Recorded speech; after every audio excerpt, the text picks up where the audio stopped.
ഇന്ന് നേന്ത്രക്കായുടെ ഹലുവ ഉണ്ടാക്കിയാലോ? അതിനു വേണ്ടി ഒരു സ്പൂൺ നെയ്യ്, കാഷ്യൂനട്ട് റോസ്റ്റ് ചെയ്തെടുക്കുക. ഇനി 1/2 കപ്പ് കോക്കനട്ട് മിൽക്ക് എടുക്കുക. 3 നേന്ത്രക്കായ മുറിച്ച് വെച്ചത്. മിക്സിയിൽ പകുതി തേങ്ങാപ്പാലും പകുതി ഇട്ട് ഗ്രൈൻഡ് ചെയ്തെടുക്കുക. ബാക്കിയുള്ളതും കൂടി മിക്സ് ചെയ്യുക. ഇത് കുക്ക് ചെയ്തെടുക്കുക. ഇത് ലൈറ്റ് യെല്ലോന്ന് ബ്രൈറ്റ് യെല്ലോയിലേക്ക് മാറി. ഇപ്പോൾ ഇത് പാനിൽ നിന്ന് സെപ്പറേറ്റ് ആകാൻ തുടങ്ങി. സ്റ്റിക്കി ഇല്ല. ഇനി 1 കപ്പ് ജാഗരി വെള്ളം, ഉപ്പ്, ഈ കുക്ക് ചെയ്ത ബാറ്റർ ഇട്ട് കൊടുക്കുക. മിക്സ് ചെയ്യുക. പിഞ്ച് കാർഡമം പൗഡർ ഇടുക. ഒന്ന് നല്ല ചേല് മിക്സ് ചെയ്യുക. 2 സ്പൂണ് നെയ്യ് ഇട്ട് കൊടുക്കുക.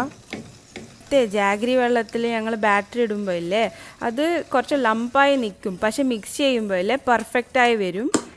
എൻ്റെ കൺസിസ്റ്റൻസി ഇങ്ങനെ ഉണ്ടാവും, സ്റ്റിക്ക് ചെയ്യാതെ ഇരുന്ന് പാനിന് സെപ്പറേറ്റായി നിന്ന്. ഇനി കുറച്ചും കൂടി ക്രിസ്പി ആവോളം, ഈ ഒരു ടെക്സ്ചർ വരുവോളം, എണ്ണ സെപ്പറേറ്റ് നിൽക്കോളം ഇതിനെ കുക്ക് ചെയ്യുക.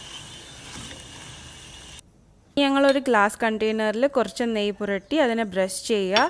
എന്നിട്ട് നേരത്തെ ഫ്രൈ ചെയ്ത കാഷ്യൂനട്ട്സും കുറച്ചും എള്ളും ഇട്ട് ഇതിലേക്ക് സീൽ ചെയ്യാൻ വെക്കുക.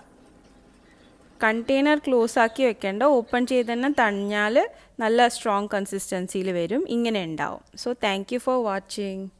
ഇതൊരു ഹെൽത്തി റെസിപ്പിയാണ്. നല്ല ടേസ്റ്റ് ഉണ്ടായിരുന്നു കഴിക്കാൻ.